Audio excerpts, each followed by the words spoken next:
I found most people don't know who they are. They really don't. What do you mean? I mean, I know my name, I know my age, I know where I live. Yeah, that's not what you, else though. Is there? You know, that's what just size, it. If you ask the average person who they are, they'll give you their name. They'll say, I'm Bob Proctor, but I'm not. Bob and Proctor are two words. My parents give them to me. They're called names, but it's not me. It's my name. Then somebody will say, well, this is me, but this isn't me either. It's my body. Like, you never phone down here to the studio and say, body won't be in today. It's sick. Okay. You know, we don't say am hand or am leg. It's my hand, my leg, my body, my name. Who am I? Well, that's an interesting question. Mm-hmm. And I believe if a person will start to study that and look for the answer, they'll find it. See, I think we live simultaneously on three planes of understanding. We're spiritual creatures, we have an intellect, and we live in physical bodies. Okay. But because we lack awareness or understanding of who we are, we're totally locked into a physical world, and we let things outside of us control us. 95% of the population are reacting to life. They're not really living at all. Big mahalos. I'm Nick Muniz. This is Nick's Nonfiction. Today on the show, we have got Carlos Castaneda's The Wheel of Time.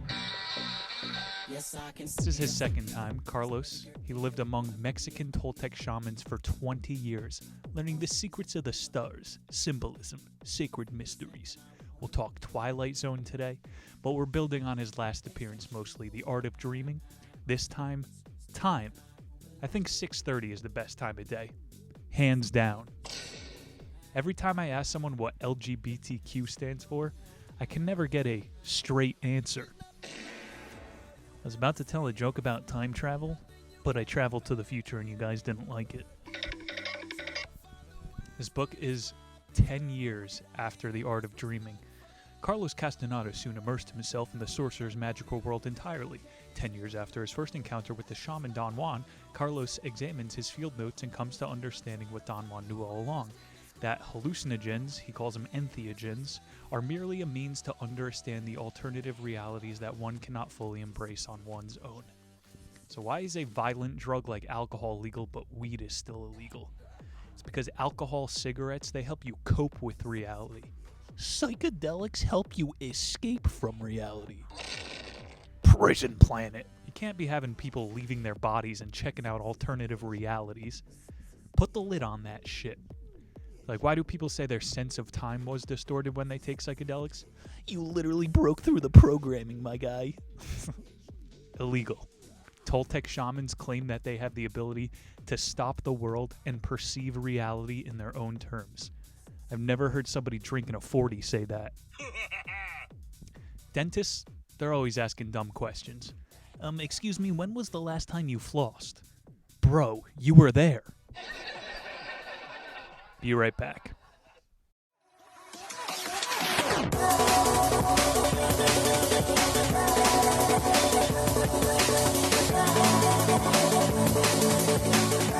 About the author, Carlos Castaneda. This is his second time.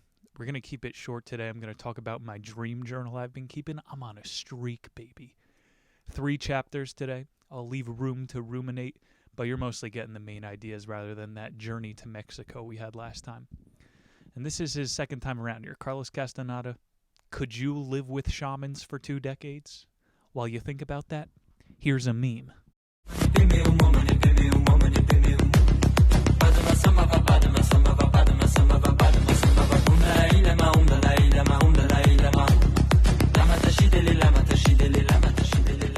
Chapter 1, The Wheel of Time, Mick Religion. All right, let me throw a dip in real quick for my CBP, CBD, my chronic back pain from carrying around this big dick. That deserved a sound effect, but I was putting a dip in. Chapter 1, Mick Religion. Shamanism is a journey of return. A warrior returns victorious to the spirit, having descended into hell, and from hell he brings trophies. Understanding is one of his trophies. Shamanism, it isn't a secret method. While Chapter 2 is the method, it's the deepening of one's consciousness, so those more accessible layers are easier to understand. You're going to the depths of hell. Just say that, Carlos. Shamanism, oh, you have to know the secret medicines. Sack up, take some psychedelics, and you're going to learn that normal reality is a lot easier than you thought. The medicines are there to deepen one's consciousness. That's what he's saying. Or you could do 20 years in a Tibetan monastery, shave your head, no pussy for 20 years. Or take some mushrooms. The world is unfathomable, and so are we. And so is every being that exists in the world. So unfathomable that we're going to make plants illegal. Hey, I don't like your plant. I'm going to put you in a cage. Should I just talk about it now, how I went to jail for having a pound of mushrooms? We're not ready yet. You could tell the niche wall is coming down. I'm not desperate. It's just that, what am I still holding out for? Psychedelics, they should be legal. That is a stand I'm willing to take. So he's saying when you go the other way, rather than trying to fix the external world, you fix the internal world. Then you start seeing archetypes that surround you in the external world. So some basic psychology to start. He has all this hippie phraseology. Like instead of archetypes, he was calling it energetic fact. So if you're going to read this book, I'm doing you a favor. This is the literary version. Timeless energies that play out, man. Metaphysics. Archetypally, you could sit there and study fucking the rulers of Greece and Rome over and over, or you could just look at how your ego treats your id, and it's the same dictatorial pattern. Again, past, present, future, again. It all kind of just makes sense if you meditate. Gay. To change your idea of the world is the crux of shamanism, and stopping the internal dialogue is the only way to accomplish it. So yeah, that's a big change. The external reflection as the internal, and being quiet is the only way that's going to happen. As above, so below, man. The oldest philosophical assertion. Man's predicament is that he intuits his hidden resources, but he does not dare use them. This is why warriors say that man's plight is the counterpoint between his stupidity and his ignorance. Man needs now more than ever to be taught new ideas that have to do exclusively with his inner world. Shaman's ideas, not social ideas. Ideas pertaining to the man facing the unknown, facing his personal death. Now more than anything else, he needs to be taught the secrets of the assemblage point. So more of his shamanistic terms. The assemblage point. This is like the rising action. You need to recapitulate your life before you go deep on all this. That's why a hippie's going to tell you before you trip, what's your intent, bro? You just trying to watch Rick and Morty? Get ready for a hell trip. What did he say there? Between the plight and the hidden resources of men's knowledge. He sounded like the Twilight Zone.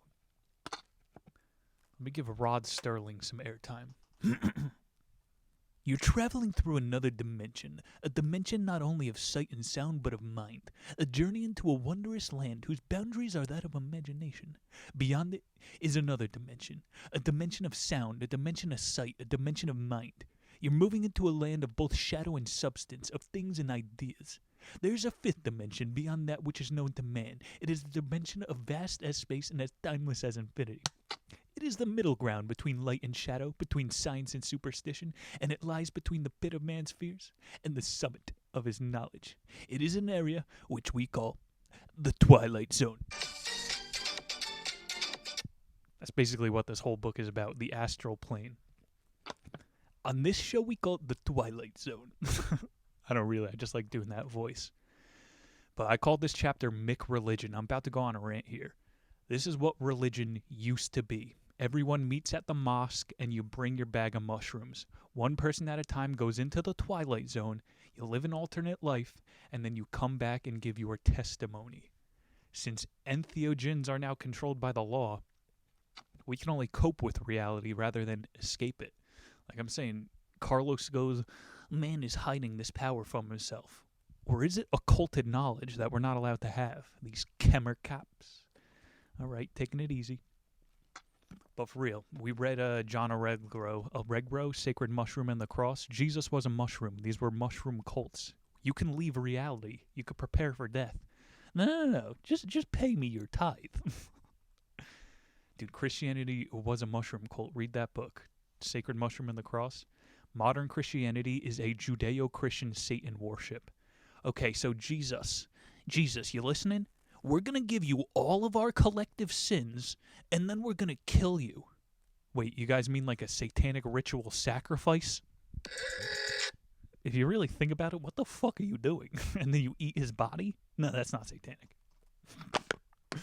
I've said it for 6 years. Organized religion is a ploy. Jesus, the second before he died, he must have been the most evil guy in the world for a minute. We put all of our sin into one guy and then threw him into a volcano. It's just paganism with a cool story. True spirituality is being in touch with your innate ability to travel the fucking multiverse. It's been taken away from us and they gave us a story. It's not doing it for me. Don Juan says, before you meditate or take any substance, what's crucial is recapitulation, the point of inquiry. The recapitulation consisted of a systematic scrutiny of one's life, segment by segment, an examination made not in light of criticism or finding flaw, but in the light of an effort to understand one's life and to change its course, intent. Don Juan's claim was that only a practitioner has viewed his life in the detached manner that the recapitulation requires. There's no way to go back to the same life after. So yeah, we've read in other books like Aldous Huxley before he took his peyote. He's going, today is a good day to die, because when you come back, you're going to change. And if you watch Rick and Morty, it's not going to be for the better. I watch Rick and Morty. I don't watch it when I'm high on entheogens, though. I think I had a coworker who used to say that. I'm just going to like shroom out, watch some R&M. Yeah, most motherfuckers are either ignoring or falsifying their past. And then they're ready to go balls deep into the twilight zone. Think again. And again, I'm not this like go take a god dose arbiter of psychedelics. You got to be careful. You're crossing over into the zone, baby. The twilight zone. Did anybody watch new season of American Dad? The Abrahamic religions, they prey on the curiosity gap. That's what media does. How can I get you to click? Tune in at 6 p.m. to see what deadly thing is in your child's lunchbox.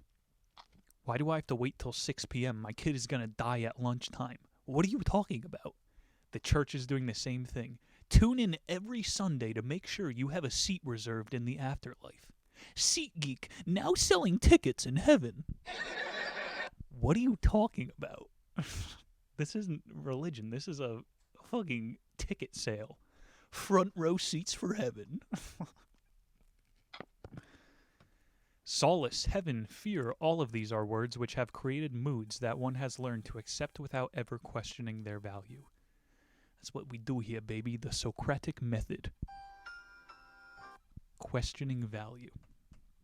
Like as a kid, when I was in CCD, I got told to go to the back of the classroom because I mentioned a book where a person was pronounced clinically dead and then brought back to life. The nun who was teaching the class was like, no, only we know what happens after death. Nobody is allowed to read books. Just trust us. I was like, wait a minute, bro.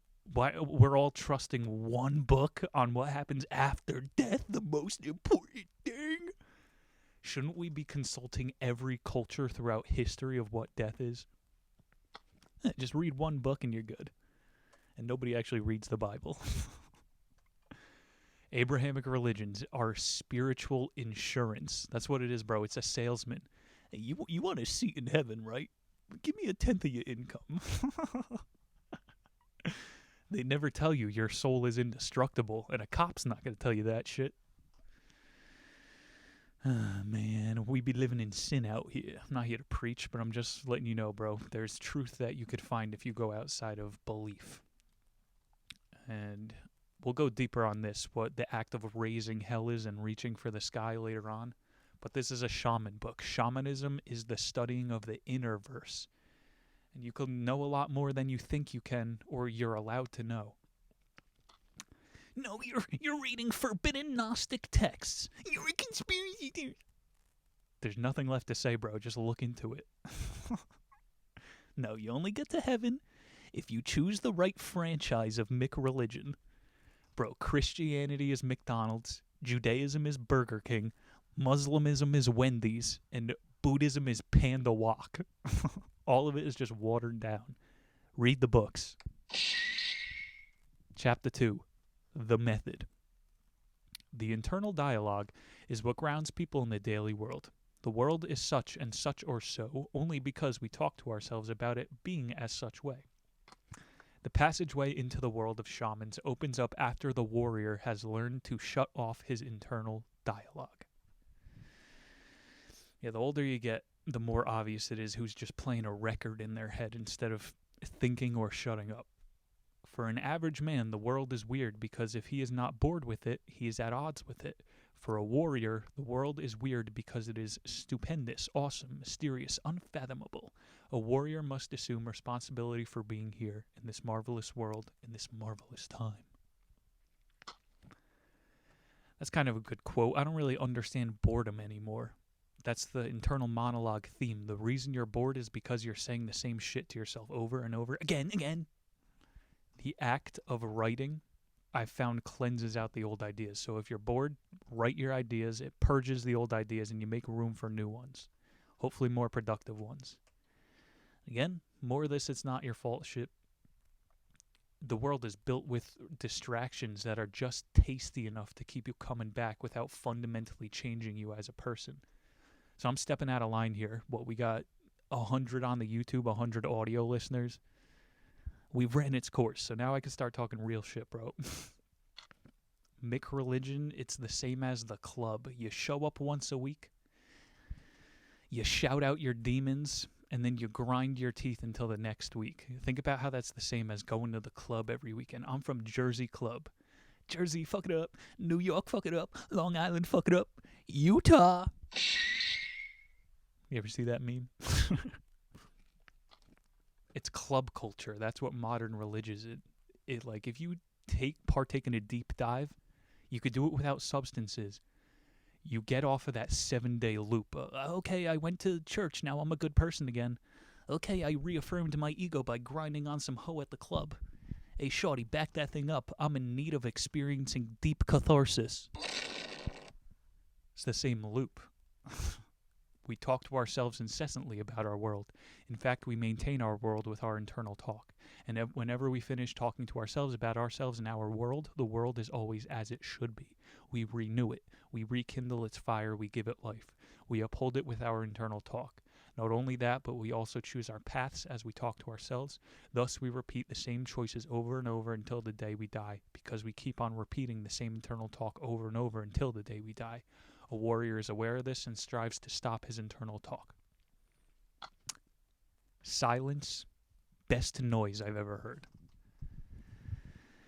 So yeah, you'll know when you find something worthwhile in the silence. Knowledge comes to a warrior floating like specks of gold and dust, the same dust that covers the wings of the moth. So for a warrior, knowledge is like taking a shower or being rained on by specks of dark gold dust. Like after you read a book, sometimes you just got to sit there and digest it. It's like a big digestion. It's like you just ransacked a buffet. A lot of good stuff here, but it's a little too preachy about being quiet. I don't know, bro. I don't even need to eat when I read. Knowledge can satiate you in a way, I don't know, it's just true wisdom, bro, rather than this, like, knowledge that gets passed around. Feels like your brain went through a car wash when you read a good book. Same thing with the entheogens. But when you consume the same crap week after week, you start to feel the bugs on the windshield. You start to see the moss growing on your brain. So that's why we about breaking pattern here, taking weird trips and filming it. Bro, the internal monologue, it might not even be ours. It could be beamed in from the simulation itself. Jubilee. So, introspection, one more quote. Dwelling upon the self too much produces a terrible fatigue. A man in that position is deaf and blind to everything else. The fatigue makes him cease to see the marvels all around him. So that's the method for this chapter. Obviously, you can overdo it, but if you're not thinking at all, that's not the method. Dwell, get new ideas, dwell again, reboot, keep the wisdom. Chapter 3, Warrior Knowledge. Let's go. You ever do a noodle condom? when you're out of a condom, so you use a ramen flavor pack and bag it up with that, a noodle condom. That's warrior knowledge. Quote, a warrior must learn to make every act count, since he is going to be here in this world for only a short while, in fact too short for witnessing all the marvels of it. So that's lesson number 1 of warrior knowledge. Make the moments count. I didn't mean to hit that one. Yeah, that's the wheel of time. Don't count the seconds, make the seconds count. The only reason I think I made progress with all the reading is because I've been obsessed with time. Even if it's a bad book, you could use that. Anything that's bad, you could use good. Bro, I was so autistic as a teenager, I would literally run through parking lots just to save myself 30 seconds. Every second counts! Run through parking lots. Warrior knowledge part 2. More of this shaman phraseology here. Energy fact, the point of induction. It's a good book to read if you're into meditating and all that. A little bit more phraseology that I glanced over. Nagwal, a natural leader, and this spirit can hop from people to people. Pure abstraction. This kind of just meant intent. So if we get anything from this book, again, if a hippie tells you to have an intent before you go into the Twilight Zone, you're setting up your abstraction for the trip. That's what Freud would have called it, the latent and the manifest abstraction. Make a rough outline of what you're trying to do or who you're trying to become. Some deep stuff about intent being power he had. If your intent is strong enough, you can negate hunger. So yeah, even Instagram likes views, that becomes an afterthought if you have an intent. And so this warrior path, that's like the true truther path. Is that really all there is left to do? But like, before I charge into battle as a warrior, let me just see how many likes my last reel got. Le Sueur. This axiom rings the truth bell. The more pure one's intent is, the higher degree of clarity one possesses. Feeling important makes one heavy, clumsy, and vain. To be a warrior, one needs to be light and fluid. We either make ourselves miserable or make ourselves strong. The amount of effort is the same. My homie not getting ratchet in the club enough. Carlos Castaneda. The average man is either victorious or defeated, and depending on that, he becomes a persecutor or a victim. These two conditions are prevalent as long as one does not see. Seeing dispels the illusion of victory or defeat or suffering. So I'm thinking Toltec versus Buddhism here. The Buddhists, they love suffering. They're like, your kid died, just meditate about it. It's okay. Suffering is part of life. But this shamanistic method, it's about transcending past the suffering. So it's not just suffering anymore. It's isness. Isness is the business. Pearl Jam. How come a girl will let you peanut butter her dick into your ass, but he'll never let you jam her dick into her ass? Remember that street joke? I don't remember how it goes. Why won't they let you jelly their dick into your ass? This quote goes hard. A man goes to knowledge as he goes to war, wide awake with fear, with respect, and with absolute assurance. Going to knowledge or going to war in any other manner is a mistake. Fear of knowledge is natural. All of us experience it, and there is nothing we can do about it. But no matter how frightening learning is, it is more terrible to think of a man without knowledge. Like when I started the show, I didn't think I would be able to comprehend Arthur Schopenhauer. But the thought of me not knowing how to read it my whole life was worse than actually just putting the work in, acquiring the skill. The path of the warrior. There are lots of things a warrior can do at a certain time, which he couldn't do years before. Those things themselves did not change. What changed was the idea of the man himself. Damn, son. So you're saying, Nick just reads a bunch of books every week. I don't know how he does it. Literally anybody could do this. But you might have to give up fucking the club up for a week. In life, there's roadblocks. The whole wheel of time, It's supposed to represent the different versions of yourself playing out in the multiverse, or whatever terminology you want to use. The ancients were talking about it. You're only one of the versions of yourself occupying a slice of the wheel of time. So by ditching your false egos, you're able to ascend those different versions and be your true self. I think better that I learned from this book was keeping a dream journal, and I actually committed to it this time. But ever since I started it, I have had a dream every night since, and I have a streak of over 100 days now of writing down my dreams. And it's crazy how easy it is to remember the dreams by just making a note of a couple words. Bro, we're living in a multiverse. I don't know how to say it, but when you dream, you ain't just dreaming. You're tapping into something. Your emotions in your dream are as real life. You wake up in a cold sweat. You can learn lessons over there that you didn't have to go through. I'm a fidiot. A fucking idiot. But yeah, I've never had enough money to travel abroad, but there's versions of you out there that you can tap into. I got versions of myself that are in Southeast Asia and shit. I have dreams about killing people, but then I feel the remorse, and then I don't want to do that. So I'm saying you can show yourself other slices of yourself and then experience that so you don't have to do it here. Dreaming, that's the simulator. Dream journals, that's the real deal. If you take one thing from this show, that's the method. 100 nights in a row of dreaming, and I still wake up feeling refreshed. It's pretty weird.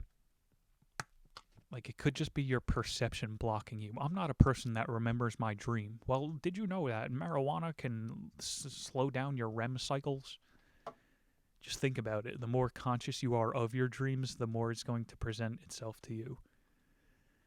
What do they say? That REM cycles, the deeper your REM cycles are, the further outwards you can go from base reality. So if you're bored, remember that boredom point from before? Take a nap and really try to pay attention to what you just went through. So I don't even need to take psychedelics. I don't remember when my last trip was. Probably half a year. Your dreams are the trippiest shit on earth. I used to have dreams of doing comedy at Madison Square Garden. After that, I would feel drained. I remember I would go and do coke afterwards in my dreams. That's not really what I want to feel in my life anymore. So in hindsight, maybe those dreams are nightmares. See what I'm saying? That warrior path is calling. But I just said nightmare. There's nothing to be scared of because you're gaining insight. Remember, we have help on the other side. To ask what functions the allies have is like asking what we men do in the world. We are here and that's all. And the allies are here like us. And maybe they were here before us. So yeah, maybe we're fallen angels or whatever, but we're still connected to the good. And that should be enough. But instead, every Sunday, you see motherfuckers trying to reserve their SeatGeek ticket to heaven. Obama. I voted for the guy that changed reality. Or you could change your own inner reality. Warriors speak of shamanism as a magical, mysterious bird which has paused in its flight for a moment in order to give man hope and purpose. Warriors live under the wind of that bird, which they call the bird of wisdom. Dream on, dream until your dreams come true. There you guys have it. The Wheel of Time by Carlos Castaneda. Definitely a good book. Like I said, if you're a seeker, if you're an inner knot, check this one out. Next week on the show, we have got a poison like no other. We going deep on microplastics in 7 days. Be there or be square. My name is Nick Muniz. Catch us over on Instagram every single night. Harry Schwant. Check out the Patreon, patreon.com/Anish. Dropping more truth in 7 short days. I love you guys. Thank you for the support. Nick Muniz signing off. Peace.